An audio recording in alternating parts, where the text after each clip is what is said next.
Na ndio maana hata hapa dukani kwetu tuna simu ambazo zinatumia cable ya type C.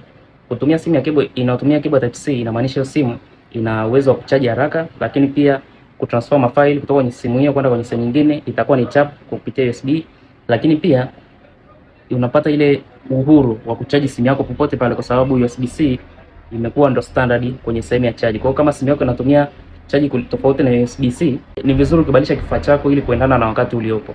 USB-C ndio inatumika kwenye simu, kwenye earphone, kwenye headphone, hata kwenye PC. Kwa mfano MacBook hizi au hizi HP za kisasa zote zinatumia USB-C. Hii ndio standard ambayo makampuni makubwa yamekubaliana kutumia ili iweze kutumika na kuondoa hilo, kumpa mteja uhuru wa kuchaji kifaa chake kwa kutumia waya wa aina moja. Okay?